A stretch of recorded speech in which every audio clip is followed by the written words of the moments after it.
Do you love a good mystery? Do you think you could write one? If so, a local contest could have your work being published.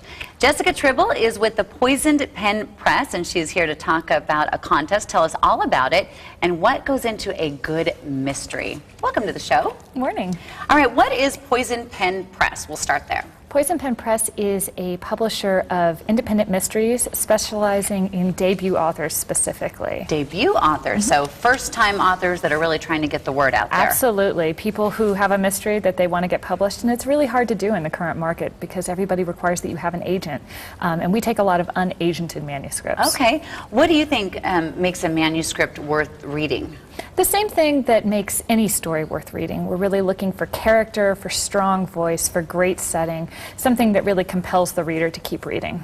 But how do you, I mean, I would almost think you have to have a little bit of information, right, before you're going to go through the whole book, or do they explain the characters to you and give you a synopsis? Generally, we get a synopsis and we get a query letter, and that lets us know sort of where the book is headed.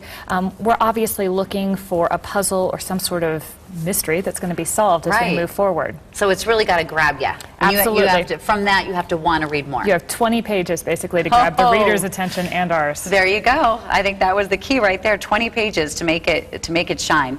A mystery. What makes a mystery unique and worth reading? The puzzle, obviously, is what most people are looking for, but it's also a very personal connection. They're looking for characters that they like to follow. Mystery readers are series readers. They like to see their characters continue to move forward and to see those stories and long storylines. Right. So after the first book, they want to know there's going to be a second book and a third book. Exactly. Is the puzzle the only thing you think that motivates a reader? You know, it's the puzzle, it's the characters, it's the setting, it's anything that would make a story great and worthwhile. Okay. All right, so tell me about this this contest that you guys have.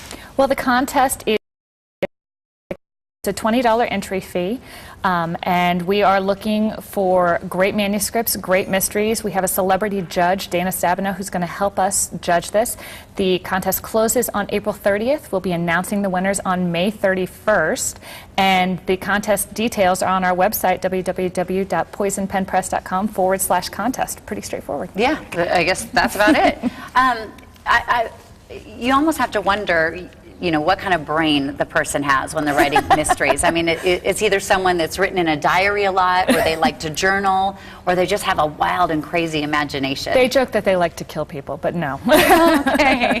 No, they do. These are people who are a little more introverted, who like to write, who have always found some sort of solace in putting word on paper. Right. What are some of your favorite mysteries? Ooh, favorite mysteries. I mean, some of our favorites that we've published, we've got this series by Carrie Greenwood, which deals with a 1920s flapper who moves to Australia and decides she's going to become a private investigator. We have this other great series by Dennis Palumbo, where we have a psychologist who has gone out in the world and sort of become an investigator of sorts. I like the mysteries that have non-conventional sleuths, people who you wouldn't necessarily expect to be doing sleuthing work, but who find new and interesting ways to uncover crimes. Right. Now, how many of them are local? Not as many as you would think. I would say we have 4 or 5 different authors. Betty Webb comes to mind, Donis Casey, Fred Ramsey. But a lot of them are from all over. Most of them are in the U.S., but we have some. Carrie Greenwood's in Australia. Dennis, for instance, is in Pennsylvania, I believe, although I may be wrong. But the contest is open to everyone. Everybody in the U.S. Yep. Okay. Well, let's try to get some Phoenicians in there so we can start reading some of their mysteries and see how they think. Thank you, Jessica, so much. Thank you. For coming on the show and telling us all about it. So if you think you have an interesting mind and you want to put it out on paper, there you go. Jessica's ready to read it. The information for the contest is going to be on sonoranliving.com.